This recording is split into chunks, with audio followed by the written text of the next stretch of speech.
Welcome to the Woman Worriers podcast, where we're working to help you call a truce with your anxiety. The information in this podcast is not a substitute for seeking help from a licensed mental health professional. Now, here's your host, Elizabeth Cush, LCPC.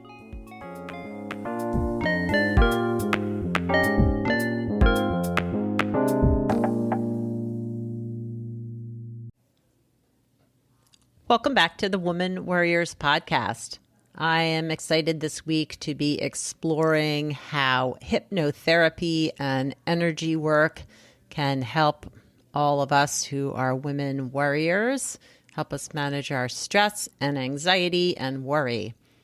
Before we get started with this week's guest, I just wanted to remind everybody that there is a Woman Warriors Facebook group that you can search for and request access to on Facebook. So look for the Woman Warriors group. Also know that I now am offering a Worried Woman's Guide to Meditation and Everyday Mindfulness. So you can look for that on my website at progressioncounseling.com. All the links will be provided in the show notes. This week, my guest is Tracy Kenela. She is a licensed mental health counselor with a private practice in Olympia, Washington. She is a certified eating disorders specialist, rehabilitation counselor, and an advanced clinical hypnotherapist who also does subtle energy work, and she works with emotional freedom technique.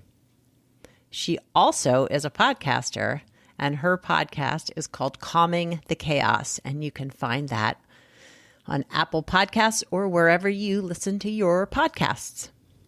So I'm looking forward to talking to Tracy, so let's get started.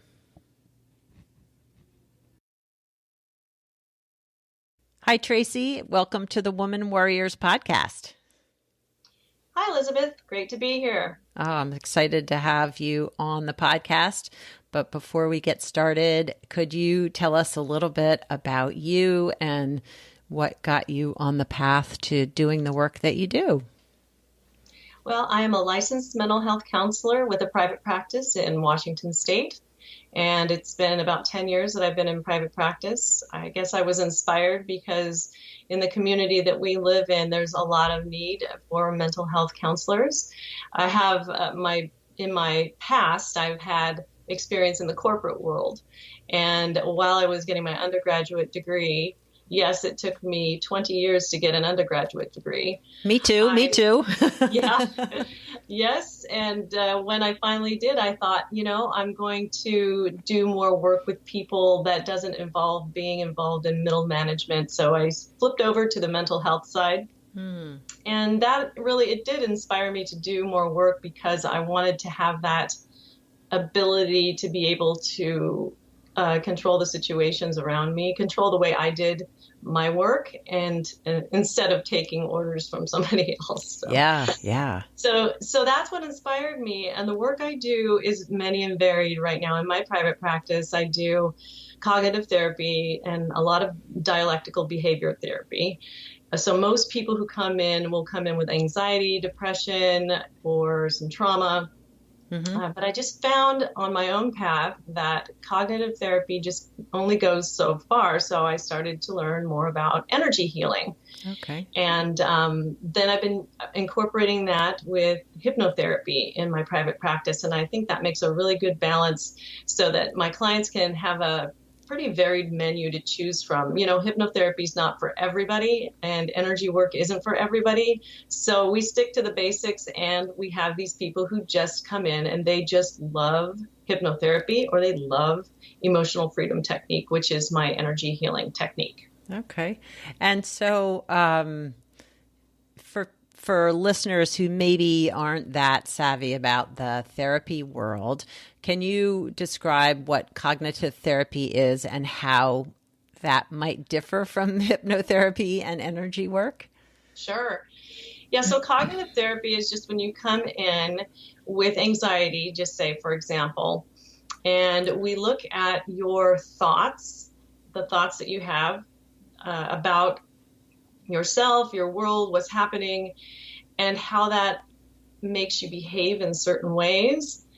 And so it's basically, if you want to put it in a nutshell, we examine think, feel, do. Mm-hmm. So thoughts and feelings. I have a thought. It is snowing outside right now. I'm having a feeling of fear. And so I might be a little closer to I might pay a little bit more close attention to how I am driving. So think, feel, do. That's just a really simple example of cognitive therapy. So if I'm afraid of driving in the snow and I come in for counseling, then I will examine those beliefs, those thoughts, and help you to restructure them into more truthful and helpful thoughts. Yeah. Yeah. Cool. Yeah. So you're really working with those, what we call cognitions, but that's your thoughts, right? Yeah. Yeah. Yeah. And so tell us more about hypnotherapy and the emotional freedom technique and what they're like. Yeah, so if that same person comes in and does cognitive therapy and it's just not working, they're still afraid of driving, let's just say driving in general, and the snow, of course, makes it worse. But we just can't seem to get very far restructuring those cognitions, then we may want to look at some past trauma and feelings. What we do is we really pay attention to the feelings they are experiencing in their bodies. Mm-hmm. So how does that anxiety show up in your body? Is it in your chest? Is it in your stomach? Do you stop breathing? Is it in your throat? And we start to work with any kind of energies that might be present that could be blocking them from actually their fear, I guess, of driving. Okay. I'm going to keep with that example. Yeah, yeah. Because when your energy about something is blocked, that is really when your emotions sort of get a little bit more intense. And so, again, if we can't solve the problem by just restructuring your thoughts, then we go into the body and we think, where's the blocked energy? And that's an example of where I would maybe suggest using emotional freedom technique. Now, emotional freedom technique is a technique that is based in Chinese medicine, and it involves what we call acupuncture without needles. So we don't put needles in people's bodies like acupuncturists do, but instead what we do is use tapping points that correspond to energy meridians in the body. And there is a tapping technique that I teach my clients how to do, and we do it in session. And then once they learn the technique, they can use it at home. And what it does is it sends signals to the amygdala, the fight or flight center of your brain, that you are safe even though you're having anxiety. And then we try and calm the anxiety down using the tapping and talking. So we do cognition, we do cognitive work while we are tapping and adjusting the energy. And the beliefs, it's just like magic sometimes. The beliefs just kind of change and they realize how, like, wow, I could let this go. I could let this go now. Yeah, it's interesting. I did a coaching session with a therapist I'm friends with. She's actually on the West Coast like you as well. And she was looking to put this into her practice. So she was offering it for free to some clinicians. And it was working through a block about, I forget what I picked right now, but it was something about putting myself out there in a more visible way. And working through the tapping and the talking, like the next day I emailed her, I'm like, all of a sudden I'm feeling pretty good about whatever it was. I'm not really, I wish I could remember exactly what it was we were working on, but that was one session. Yeah, I know. It's crazy. In fact, I've had kids come in. I work with a lot of adolescents. They've come in and I said, how you doing? And they go, oh, I've got a really bad headache. And they said, well, as long as you're here, you probably shouldn't be in therapy if you're sick. You should have probably called. But as long as you're here, then maybe I can teach you a technique that can get rid of that headache. And it always works. And wow. the most amazing thing I saw was a person who was just having a really tough time with allergies. And so just kind of beam me up snotty. She was using all the Kleenex in my office. And so, and I was trying to teach her mother and her how to do the tapping technique. And when I was doing it, amazingly enough, her flow stopped. She stopped sneezing. She stopped having to blow her nose. I think that's probably the most amazing thing I've seen in a session. Wow, that's crazy. Yeah.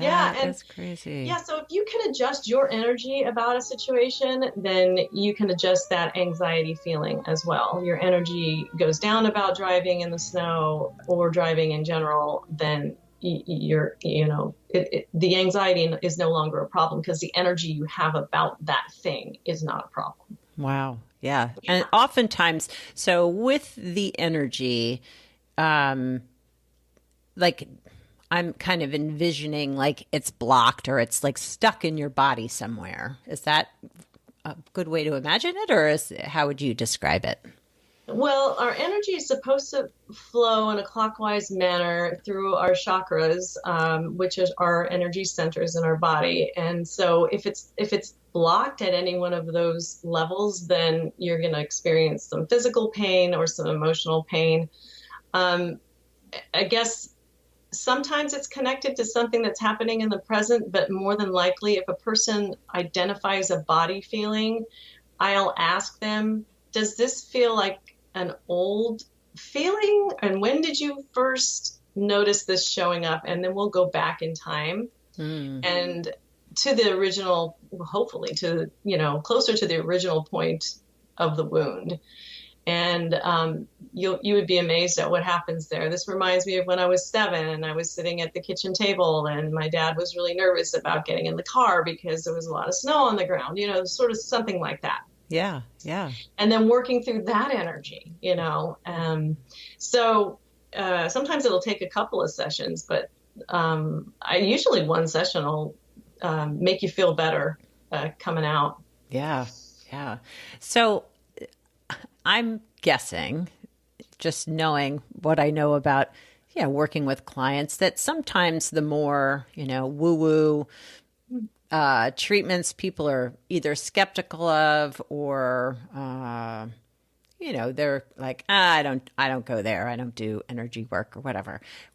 How do you help people kind of better understand it or make it accessible to them? Not that you're going to force them into it, which I totally get. Yeah. Usually in my intro session, I will tell them that I'll start with cognitive therapy with anxiety in particular. This is what I say is if things are not changing in 4 sessions, we may have to change our game plan. I do have other techniques I can teach you, but let's start with cognitive therapy. And there's some dialectical behavior therapy, which just has to do with using really simple skills to calm down and to understand your emotions. And they usually agree, hey, if 4 sessions, my anxiety is not gone, then we'll reevaluate our game plan. Some people at that point will say, if it involves standing on my head in the middle of the room, kicking my legs around, I don't care. I want this anxiety gone. They don't care. And I say, it'll look a little ridiculous. Here we are, we're both tapping on our bodies, but nobody's going to see us. And I do it all the time. So I tell them that it really helped me because where cognitive therapy ends, energetic therapy begins. And that I've really experienced really good benefits, but if it's not for you, it's not for you. So I always let them make the choice, but I do tell them that part about the science behind it and give them a website that they can go to read about the science behind it before even doing anything with them. I think they need to be more informed before they just say, well, okay. Some people want to just jump right into it, but I do encourage them to research the science behind it as well. Yeah. Yeah. Just to give them sort of that more confidence and that it's not, even though it sounds woo-woo, there is some science-based stuff there. Right. Yeah. Right. Yeah. And then I tell them hypnotherapy is a last resort. Okay. Unless you call me up and say, I want hypnotherapy because of this problem, and I know what it's about. And then I'll tell them, this is how I do hypnotherapy. And, that's the exception, the person who calls and wants hypnotherapy. But for others, it's the last resort. It's sort of like, all right, nothing else is working. Would you like to try it? You're having a problem in the present that could be related to a subconscious block that you're having that you're not able to get to when we're talking or tapping even. So if I'll explain how I do it, and if they agree, then we'll do a hypnotherapy session, which involves some energy work as well. Yeah, because I would think that if, like with cognitive therapy and with the tapping, that there has to be some awareness of what it is you're working to shift. So if the problem is more subconscious, then the hypnosis maybe can get to that. Right. They may not be even aware. Sometimes I'll even ask them if we're in a session together, could there be a subconscious reason why you're doing this? Could this be a reason you're doing it that is completely unknown to you? Mm-hmm. And they can sometimes in the session, without even being hypnotized, sort of consider that option like, could there be a reason why this is happening? I do a lot of work with eating disorders, and this will happen sometimes when a mother and a daughter are both trying to lose weight. And the mother is my client, and the daughter is also trying to lose weight, but she's not my client. Mm-hmm. So the mother's wondering why she's not losing weight, why she's like not stopping her binge eating or whatever. And I will ask sometimes, so could there be a subconscious reason why you are continuing the behaviors you don't want to continue, basically? Right. And sometimes there will be that they'll go, I don't know, because I really do want to lose weight. And sometimes what happens is that the daughter has plateaued and stopped losing weight, and the mother feels guilty, subconsciously, of course, about continuing her path as well, because she doesn't want her daughter mad at her. Now, that's I think, kind of a simple example to give about how a subconscious, like she's not even aware of it. Mm-hmm. So her behaviors are still happening because in the back of the subconscious of her mind, she's thinking, yeah, I don't want to conflict with my daughter when I continue to lose weight and she's plateauing. Oh, interesting. So yeah, there's some reservations there that she isn't consciously aware of that's keeping her. Right. And we can get to that sort of thing without hypnosis sometimes, but sometimes it's just really super blocked and we don't know why these behaviors are continuing to happen. So we go and we put them into a trance, which is basically very interactive.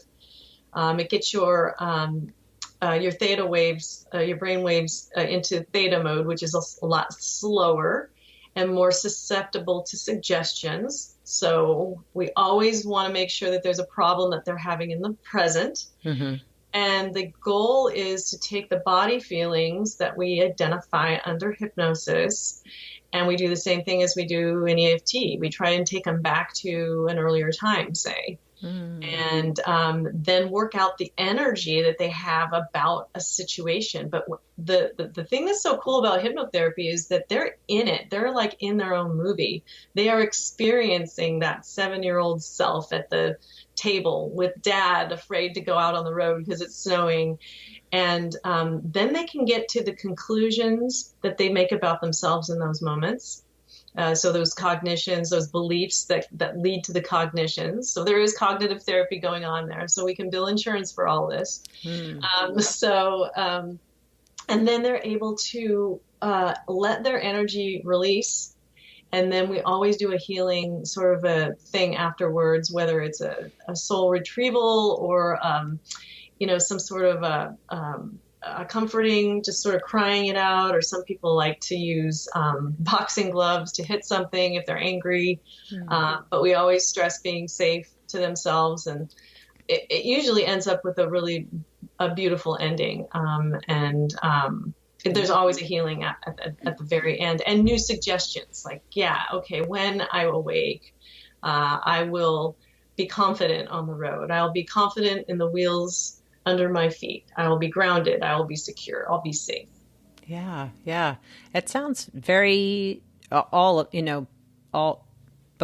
the energy type, the energy healing and the hypnotherapy sound like they'd be really transformative in many ways. Absolutely. Yeah, I've used it with a lot of people who have had anxiety, but a lot of people who have issues with food and eating. Hypnotherapy seems to be really effective because people with eating disorders will separate a lot from their bodies. They'll be completely in their minds. Hypnotherapy forces you to be in your body and experiencing things that you wouldn't normally allow yourself to do. People with eating disorders tend to be very guarded and protective, and hypnotherapy has been very helpful. Yeah. Because sort of that disconnection from the food itself, but more that the food is that comfort, and yet they're not even aware of what the discomfort is.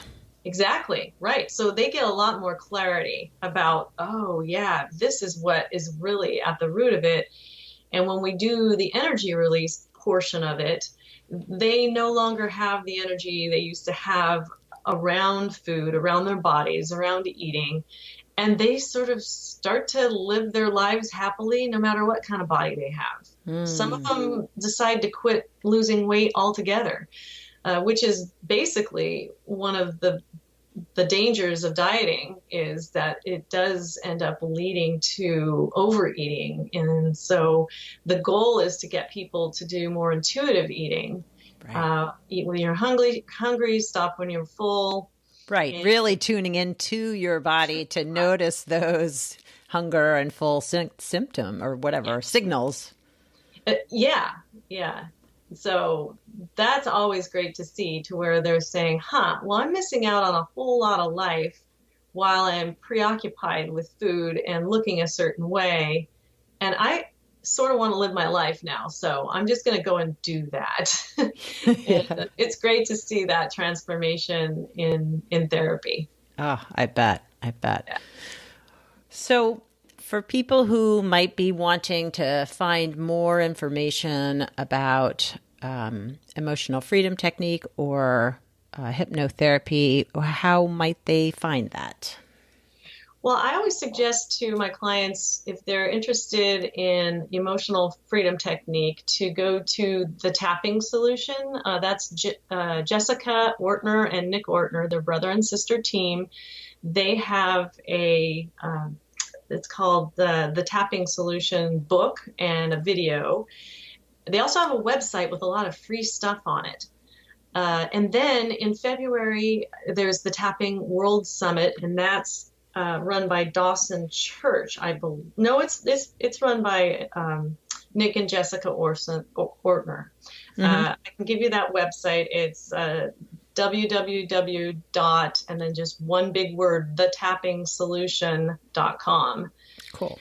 And the best thing to do is subscribe to their list so that you can get the notification of the Tapping World Summit, which provides free, they have guests on their show they have really famous guests like Carol Look and Christiane, I forget her last name. Anyway, Dr. Christiane somebody. That doesn't sound, Northrup. Dr. Christiane Northrup. Okay. And Dawson Church, and a lot of people who are famous, and they tell us different topics to tap on, like anxiety or relationships or manifesting their future goals. I also have links on my website to some information about emotional freedom technique as well. Awesome. Hypnotherapy is a little bit different because so many people do it so many different ways. I was trained by the Wellness Institute in Issaquah, Washington, and sadly they are not going to be open very much longer, and so I can't really refer people to that site. But I would say any heart-centered hypnotherapist, if you could just Google that, heart-centered hypnotherapy, would be what I would suggest to get more information about it. There are a lot of us who have been trained in this way, and I do believe that it's the most compassionate, kind, and beautiful way to do hypnotherapy. Nice. Well, I will definitely include all of those links in the show notes. And how do people find you, Tracy? The best way to find me is through my website. It's www.lokahi.counseling. That's one big word, LOKAHICOUNSELING.com. And then I do have a podcast called Calming the Chaos. Right. It's about anxiety, which is, I think, why it attracted you to me as far as being a guest on your show, which I appreciate. Yeah. It's a pretty new podcast, and I think it's pretty good, smart, and funny. And I also have a meditation CD so all you have to do is go to my website and click on the podcasts page, and you'll find just a bunch of resources for people who want to heal. Nice. And one of them is my podcast. Another one is the tapping solution. I believe there's other ones. There's local ones around here as well. But I try and meet the needs of the community here in the ways that I can do that. So that's awesome. Yeah, I think that's the simplest way to learn more about me and the work that I do. Cool. That is great. Well, I will include, again, like I said, all those things in the show notes so that people can easily find you there. Yes, thank you. All right. Well, thank you so much for being a guest today. I appreciate you taking the time to talk with me today. Thank you for listening. I appreciate it. I hope you enjoyed that interview with Tracy Kenela. I find that the more woo-woo techniques, which I think hypnotherapy and emotional freedom technique fall into that, even though there is science around them, I think people consider them a little alternative.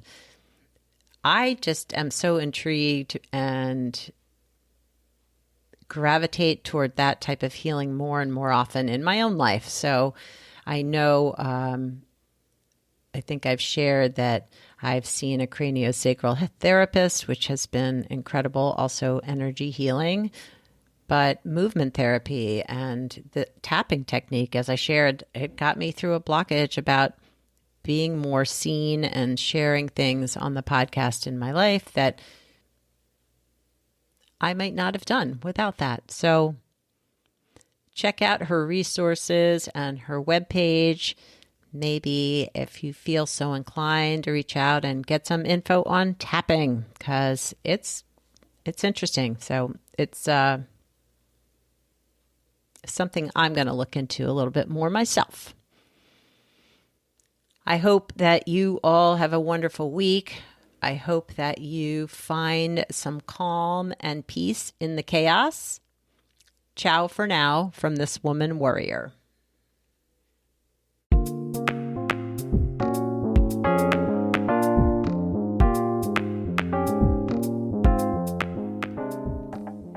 Thanks for listening and subscribing to the Woman Worriers podcast. Music was written and performed by Andy Cush. If you'd like more information on this episode, you can find the show notes, the resources shared today, and links to the guests' profiles at womanwarriors.com.